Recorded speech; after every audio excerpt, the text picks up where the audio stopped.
Hello, this is Jane Goodall. I'm sure that many of you are worried about climate change as well as the loss of biodiversity, because we all are. It's so easy to get depressed, to feel that there's nothing you can do to help. I know so many young people who feel this way, and it makes me really worried, because if we lose hope, we give up, and we become apathetic and do nothing. The best you can actually do is to actually do something. It was back in 1991 that I started our youth program, Roots and Shoots. Even back then, young people were losing hope. And I started this program specifically to give young people hope by helping them understand that when millions of people do even small acts to make a difference, cumulatively, that adds up to big change. Roots and Shoots is a grassroots movement, very active in Hungary, and its main message is every single one of us matters. Every single one of us has a role to play, and every single one of us makes a difference every single day. And we can choose what sort of difference we make. Roots and Shoots began with just 12 high school students in Tanzania. We now have members in kindergarten, in university, and all ages in between. There are groups in 66 countries, and every group, you young people, get to choose what you would like to do to help the planet. And between you, you choose 3 projects, one to help people, one to help animals, and one to help the environment, or one big project that includes all those. Because we learn that everything is interconnected on this planet. There are many little things that we can do to help.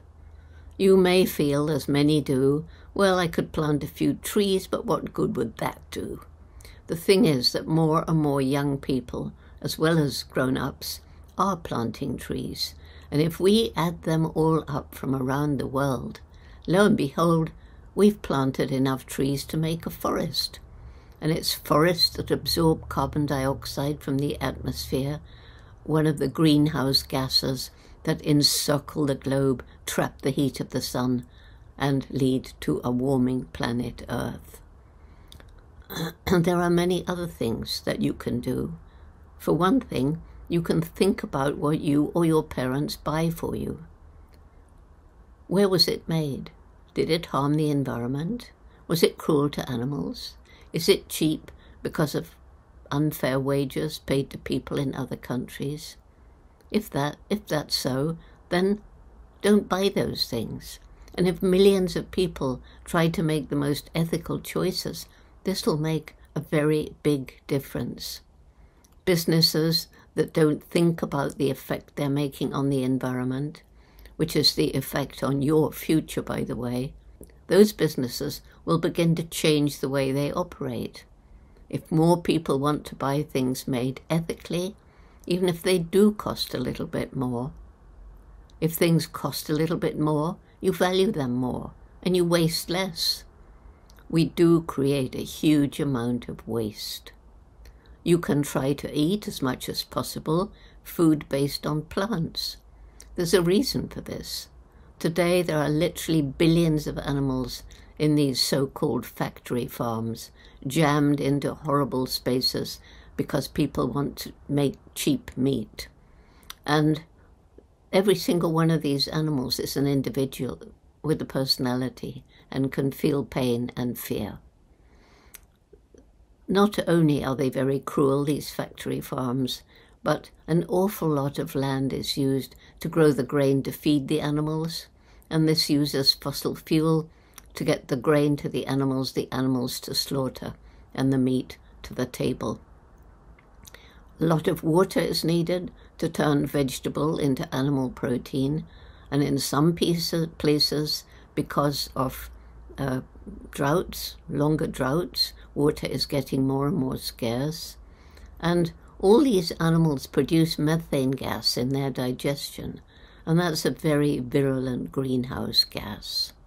And finally, it's good for your health because all these animals in these factory farms have to be routinely given antibiotics just to keep them alive. And so the bacteria build up resistance, and that's why we've now got superbugs, some illnesses that antibiotics no longer work on, and people are dying. So I've been a vegetarian for more than 50 years, and now I try to be a vegan as much as I can, because the way dairy cattle and laying chickens are kept is also horribly cruel. So it's all pretty gloomy in the world today, isn't it? But let me give you my reasons for hope. And first of all, it's the young people. All around the world, young people are taking action. Young people are rolling up their sleeves and making a difference in so many different ways. And once you young people understand the problems and you're empowered and inspired to take action, my goodness, there's no stopping you. And young people are making change all over the world and changing their parents and grandparents. Secondly, there's our brains. It's our biggest difference from other animals, this explosive development of our intellect. We haven't always used it wisely, but now scientists are beginning to come up with new innovative technology that'll help us to live in better harmony with the natural world, on which, by the way, we depend for air, food, water, everything. And individuals, too, are beginning to think about how they can leave a lighter ecological footprint as they go through life. Then there's the resilience of nature, places that we have completely destroyed.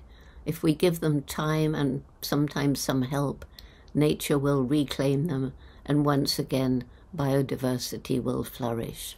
And animals that were on the brink of extinction can be given a second chance. I wrote a whole book about it.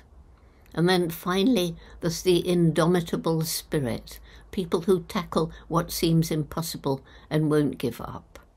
And I could give many examples, but right now I'm thinking of President Zelensky, who's roused the spirit of determination in Ukrainian people. We will not be defeated.